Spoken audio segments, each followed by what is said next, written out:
बिस्मिल्लाहिर्रहमानिर्रहीम। अस्सलाम वालेकुम। मेरा नाम है अदनान अली मुगल और आप देख रहे हैं Islamic guide of life YouTube channel. दराज की एक नई वीडियो के साथ आज फिर आपके सामने मैं हाजिर हूं। आज की इस वीडियो में आपके साथ मैं गुफ्तगू करूंगा कि वर्चुअल असिस्टेंट एज ए दराज कैसे काम कर सकते हैं आप लोग।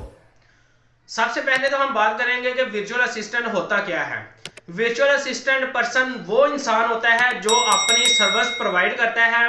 और इस सर्विस के इवज पर वो जो है ना अपने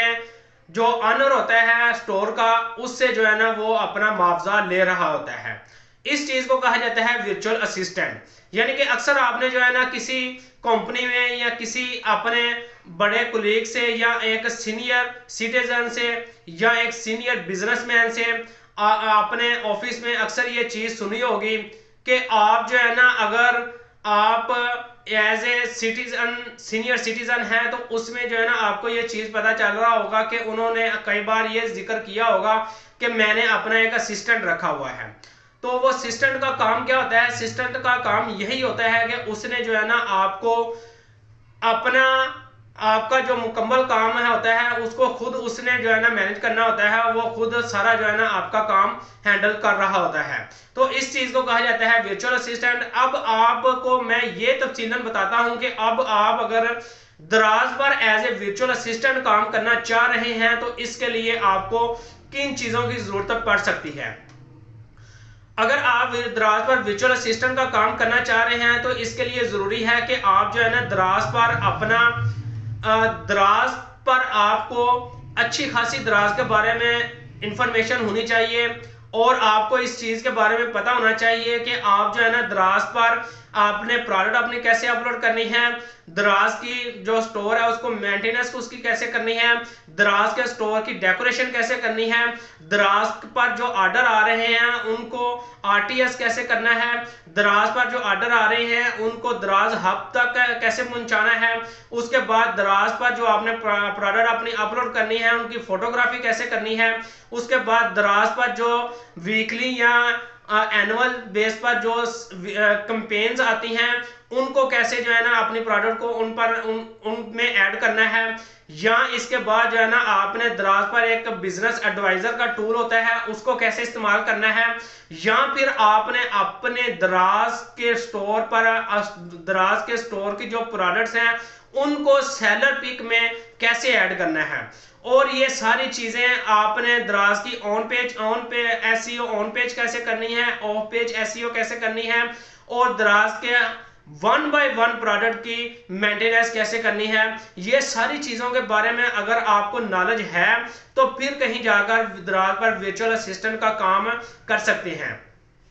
क्योंकि वर्चुअल असिस्टेंट का मेन मकसद यही होता है कि अगर मिसाल के तौर पर अगर मैं हूं, मेरे पास जो है ना मैं चाह रहा हूं कि मैं दराज पर जो है ना अपना सामान बेचना स्टार्ट करूं, दराज पर अपना जो है ना काम स्टार्ट करूं, स्टोर बनाऊं, तो इसके लिए जरूरी है कि मेरे पास टाइम नहीं है। तो मैं फिर ये चीज चाहूंगा कि मैं जो है ना क्यों ना अपने पास एक असिस्टेंट हायर कर लूं और वो जो है ना मेरे स्टोर को मुकम्मल तौर पर उसकी मैनेजमेंट करे और वो खुद जो है ना उस पर प्रोडक्ट अपलोड करे और फिर बाद में जाकर जो है ना दराज के ऑफिस में पहुंचा के आए और उसको ऑर्डर जो है ना आरटीएस भी सारा कुछ करें। और सिर्फ मैं ये चीज चाहूंगा कि मैं जो है ना मार्केट से जाऊं, मार्केट पर जाकर मटेरियल की सोर्सिंग करूं, प्रोडक्ट की सोर्सिंग करके लाके जो है ना इस बंदे को दे दूं और बाद में जो है ना वो खुद सारा काम जो है ना करके आप जो है ना आप सुकून से बैठे हैं और आपका काम सारा हो रहा है। तो इसके लिए जरूरी है कि जब तक आप जो है ना अपना काम करने के लिए आप खुद जो है ना आपको ये सारी चीजों के बारे में पता नहीं होगा तो तब तक आप जो है ना खुद काम वर्चुअल असिस्टेंट के तौर पर नहीं कर सकते। क्योंकि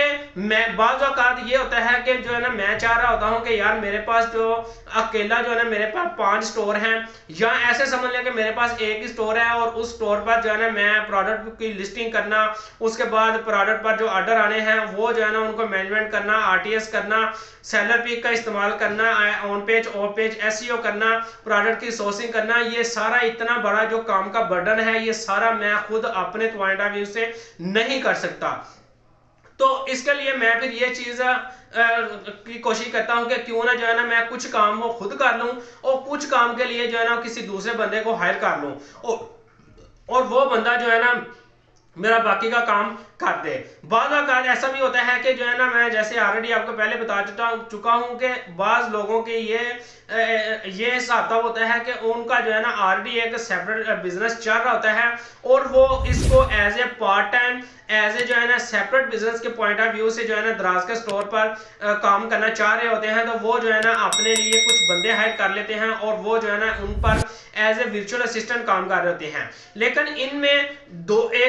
एक चीज का फर्क है। वो एक चीज कौन सी है कि जो इसमें एक होता है सैलरी पर्सन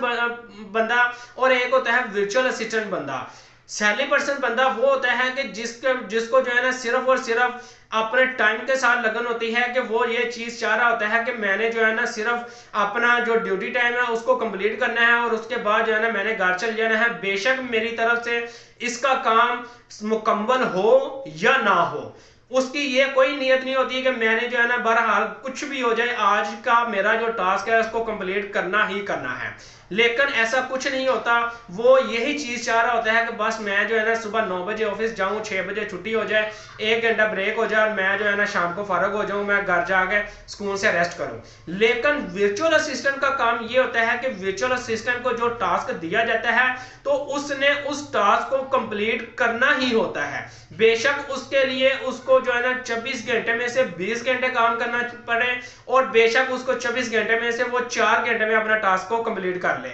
इसलिए वर्चुअल असिस्टेंट का काम ये होता है कि उसने जो टास्क अपना उसको दिया जाता है अपने ऑनर की तरफ से, तो उसका यही कोशिश होती है कि उसका जो टास्क है उसको वो कंप्लीट करे। क्योंकि उसका जो बॉस होता है उसकी कोशिश होती है कि मैंने ये जो टास्क इसको दिया है, मिसाल के तौर पर प्रोडक्ट की लिस्टिंग का ही अगर मैं टास्क इसको दे देता हूं तो वो जो है ना आपके साथ जो है ना वो एक कंप्रोमाइज करेगा, आपको ये चीज पर बताएगा कि भाई मैं जो है ना आपको इतना दे सकता हूँ, नेगोशिएशन आपके साथ पेमेंट के पॉइंट ऑफ व्यू से कर लेगा और उसके बाद जो है ना आपको वो टास्क दे देगा। और आपने क्या करना है कि आपने जो है ना वो प्रोडक्ट की जो लिस्टिंग है, अगर मिसाल के तौर पर 20 प्रोडक्ट है उसकी और 20 प्रोडक्ट की आपने अपलोडिंग करनी है दराज के स्टोर पर। तो दराज के स्टोर पर अपलोडिंग करने के लिए आपको ये चीज चाहिए कि आपने जो है ना उसको मुकम्मल तौर पर उसको अपलोड करनी है। इसमें ये चीज आ जाता है कि अगर दराज का जो आपका जो बॉस है वो जो है ना आपको ये चीज से आगाह कर देता है, आपका जो क्लाइंट है वो आपको ये चीज से आगाह कर देता है कि भाई मैं जो है आपको प्रोडक्ट की फोटोग्राफी करके दूंगा या नहीं करके दूंगा, प्रोडक्ट की जो डिटेल्स है वो लिख के दूंगा या नहीं लिख के दूंगा, प्रोडक्ट की जो मुकम्मल तस्वीरें जो बनानी है वो सारी मैं करके दूंगा या नहीं करके दूंगा। ये सारी चीजें इसमें जो है ना गुफ्तगू होती है। वो कहता है कि अगर आप नहीं करके देंगे तो फिर मैं आपसे इतने पैसे लूंगा, अगर आप जो है ना मुझे कुछ जो है ना मेरा काम करके देंगे यानी कि फोटोग्राफी आप कर देंगे, बाकी सिर्फ मैंने सिर्फ और सिर्फ अपलोडिंग करनी है, तो वो जो है ना मैं फिर आपसे इतने पैसे लूंगा। तो इसलिए वर्चुअल असिस्टेंट का काम यही होता है कि वो जो है ना आगे लोगों को अपनी सर्विस प्रोवाइड कर रहा होता है और सर्विस प्रोवाइड करने के पॉइंट ऑफ व्यू से वो आपसे पैसे ले रहा होता है। वैसे भी अगर आप ऑनलाइन की मार्केट में देखें तो ऑनलाइन की मार्केट के अंदर रहते हुए आपको जितने भी फ्रीलांसर लोग मिलेंगे वो सारे के सारे वर्चुअल असिस्टेंट के तौर पर ही काम कर रहे होते हैं, क्योंकि उन्होंने अपनी सिर्फ और सिर्फ सर्विस प्रोवाइड करनी है। बेशक वो ग्राफिक डिजाइनर है, बेशक वो जो है ना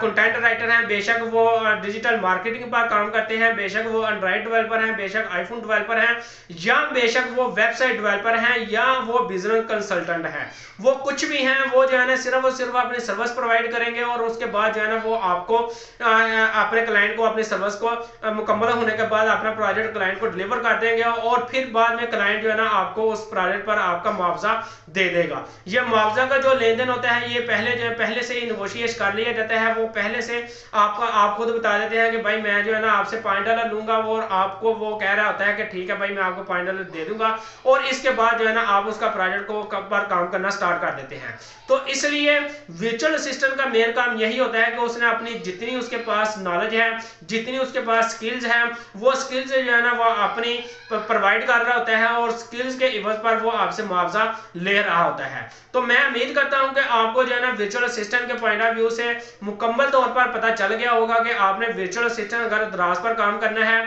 तो आपने कैसे करना है, आपको किन चीजों की जरूरत पड़ सकती है और फिर कैसे जो है ना आपने दराज पर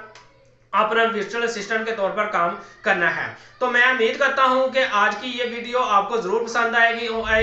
और आप भी अगर दराज पर अपना खुद से स्टोर नहीं बना सकते तो आप भी वर्चुअल असिस्टेंट के तौर पर काम करके इससे जो है ना ढेरों पैसे कमा सकते हैं। इसमें कोई मुश्किल काम नहीं है, सिर्फ आपको सीखने की जरूरत है। जो इंसान सीखता है वो जो है ना डेफिनेटली आगे बढ़ता है। तो मैं इसके साथ ही आपसे इजाजत लेता हूं। अल्लाह हाफिज।